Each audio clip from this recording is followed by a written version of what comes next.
खुशबू फैली, आओ साथ बैठो यारो, स्वाद का सफर ये प्यारा। जब से मैं साउथ में आई हूँ तो यहाँ कटहल बहुत ही कम मिलता है, तो आज मुझे कटहल मिल गया। तो चलिए मैं आपको अपने तरीके से कटहल की सब्ज़ी बनाना बताऊँगी। तो सबसे पहले मैं कटहल को काट ले रही हूँ। ताज़े कटहल में काफ़ी गोंद होता है, देखिए कितना गोंद दिख रहा है। तो सबसे पहले इसको हटाना ज़रूरी है, इसलिए सबसे पहले हाथों में आप सरसों का तेल लगा लें। तेल लगाने से हाथों में गोंद नहीं चिपकता है और काटने में भी आसानी होती है। तो मैं चाकू में भी गोंद लगा लूँगी। अब चलिए कटहल को मैं छोटे छोटे टुकड़ों में काट ले रही हूँ। कटहल काटना बहुत लोगों को मुश्किल लगता है, पर यकीन मानिए ताज़े कटहल की सब्ज़ी बहुत ही स्वादिष्ट बनती है। मुझे जब भी कटहल की सब्ज़ी बनानी होती है तो मैं साबुत ही खरीद कर लाती हूँ। अगर आपको इतना करना मुश्किल लगता है तो आप बाज़ार से छिलवा करके या कटवा करके ला सकते हैं, वहाँ आसानी से सब मिल जाता है। कटहल को छीलने के बाद इसे साफ़ पानी में डालते जाएं और काटते समय इस हार्ड पोर्शन को भी निकाल दें, अन्यथा यह सारे सब्ज़ी के स्वाद को कड़वा कर देगा। देखिए सभी टुकड़ों में से मैं उस हिस्से को अलग कर दी हूँ। अब इसे मैं अपने अनुसार छोटे छोटे टुकड़ों में काट ले रही हूँ। कटहल को काटने के बाद इसे साफ़ पानी में डालते जाएं, क्योंकि कटहल में आयरन भरपूर होता है और यह काटने के बाद तुरंत काला पड़ जाता है। इसलिए कटहल काटने के बाद 2-3 पानी अवश्य धो लें। कुकर में नमक और पानी डाल करके 1 सीटी आने तक इसे हम स्टीम कर ले रहे हैं। जब तक ये बॉईल हो रहा है तब तक चलिए मसाले तैयार कर लेते हैं। 1.5 साबुत लहसुन की कलियाँ, 1 इंच अदरक का टुकड़ा, 2 चम्मच भर करके धनिया पाउडर और 1 चम्मच भर करके जीरा पाउडर, और इसके साथ ही कुछ साबुत गरम मसाले और लाल मिर्ची स्वाद के अनुसार। इन सबों को ले करके थोड़ा सा पानी डाल करके इसे हम मिक्सर ग्राइंडर में पीस ले रहे हैं। मसाला पिस गया और इधर कटहल भी तैयार हो गया। इसे हम छन्नी में डाल करके सारा पानी अलग कर लेंगे। अब चलिए कटहल को भूनने की तैयारी करते हैं। इसके लिए हम सरसों का तेल ले लेंगे और तेल जब गर्म हो जाए तो इसमें हम जीरा डाल देंगे।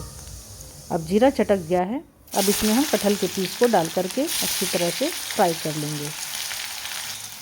और ध्यान रहे कटहल को धीमी आंच पर ही फ्राई करना है और इसे बीच बीच में चलाते ही जाना है।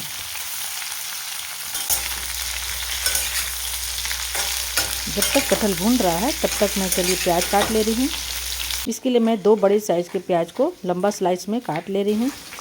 ये कटहल के ग्रेवी में काम आएगा। कटहल थोड़ा भून गया है, इसमें मैं बॉयल आलू के टुकड़े को भी डाल दे रही हूँ। अब कुछ देर चलाने के बाद इसमें मैं नमक डाल दे रही हूँ। स्वाद के अनुसार आप 1 या 1.5 चम्मच नमक डाल दें और साथ में 1 चम्मच हल्दी भी डाल दें। भूनते समय हल्दी और नमक डालने से कटहल में अच्छी तरह से यह मिक्स हो जाता है और इसे लगातार चलाते हुए इसे हमें भूनते जाना है जब तक इसमें एक कलर ना आ जाए। कटहल को फ्राई होने में थोड़ा वक्त लगता है। अगर आपको जल्दीबाजी है तो आप थोड़ा ज़्यादा तेल डाल करके इसे फ्राई करके निकाल सकते हैं, इससे यह जल्दी पक जाता है।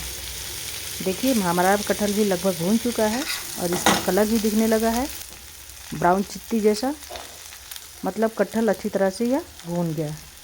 इसकी यही पहचान है। अब इसे हम अलग बर्तन में निकाल लेंगे।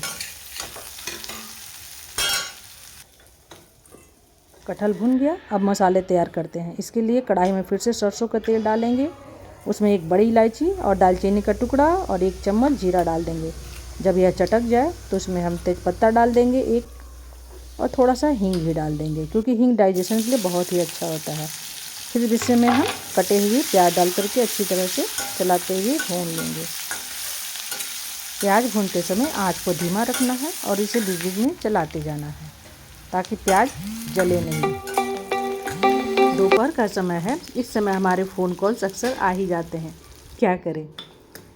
प्याज जब हल्का भुन जाए तो लहसुन के कुछ कलियों को इस तरह डाल देने से लहसुन का पूरा फ्लेवर जो है ना सब्जियों में अच्छी तरह से आ जाता है। तो एक बार आप इस तरह ज़रूर डाल कर देखें। प्याज का हल्का कलर बदल गया है, अब इसमें मैं मसाले को डालकर भी अच्छी तरह से भून लूँगी। कटहल की सब्ज़ी का जो असली स्वाद आता है ना, वह मसालों की सही मात्रा और इसकी भुनाई पर पूरी तरह से निर्भर करता है कि आपने मसालों को कितनी अच्छी तरह से भुना है। इसलिए मसालों को भूनते समय आप बिल्कुल भी हड़बड़ी ना करें, उसे अच्छी तरह से भुनाई करें। अब इसमें मैं थोड़ी सी हल्दी डाली क्योंकि मैंने कटहल को भूनते वक्त भी पहले हल्दी डाल दिया था। मसालों को भूनते समय इसे बीच बीच में ढक दिया करें। इस तरह ढककर मसाले भूनने से मसाले जल्दी भून भी जाते हैं और इसमें से तेल जो है बाहर नहीं उड़ता है। और आपने एक बात नोटिस किया, इस मसालों में मैंने टमाटर का बिल्कुल भी यूज नहीं किया है क्योंकि जनरली मुझे कटहल की सब्ज़ी में टमाटर की ग्रेवी पसंद नहीं आती है।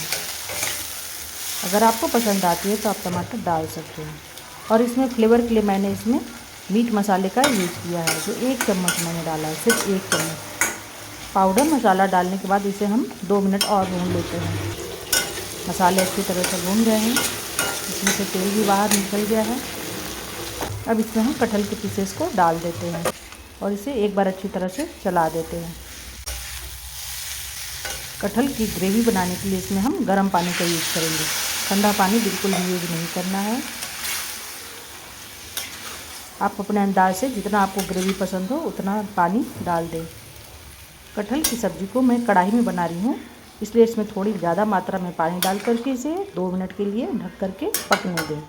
और अगर आप कुकर में बनाना चाहते हैं तो बस 1 सीटी आने तक इसे पकाना है। और थोड़ी देर के बाद देखिए ग्रेवी तैयार हो गई है। अब इसमें हम कसूरी मेथी को हाथों से मसल करके डाल देंगे। अब इसे हम ढक्कन लगा करके छोड़ देंगे। इधर मैं चावल भी पका ले रही हूँ क्योंकि दोपहर का वक्त है और इस समय चावल खाने का ही समय होता है, तो साथ में चावल भी बना ले रही हूँ।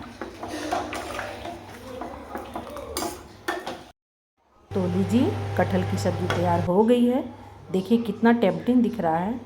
और कटहल की सब्ज़ी के स्वाद को बढ़ाने के लिए मैं इसमें 1 चम्मच गाय का घी भी डाल करके अच्छी तरह से मिला दूंगी। इधर कुकर वाली कटहल की सब्ज़ी है, ये भी देखने में काफ़ी अच्छी लग रही है। आपको जैसा पसंद हो वैसा आप बना सकते हैं। तरीका मैंने दोनों आपको बता दिया है। कभी कभी जल्दबाजी होती है तो मैं कुकर में बना लेती हूँ, अन्यथा मेरे घर में सबको कढ़ाई वाली ही की कटहल की सब्ज़ी ज़्यादा पसंद आती है। आप कटहल की सब्ज़ी कैसे बनाते हैं, कुकर में या कढ़ाई में, कमेंट बॉक्स में लिख कर बताएं। और मेरे वीडियो अगर आपको पसंद आई तो वीडियो को लाइक ज़रूर कर दें क्योंकि आपका एक लाइक हमारे लिए बहुत मायने रखता है।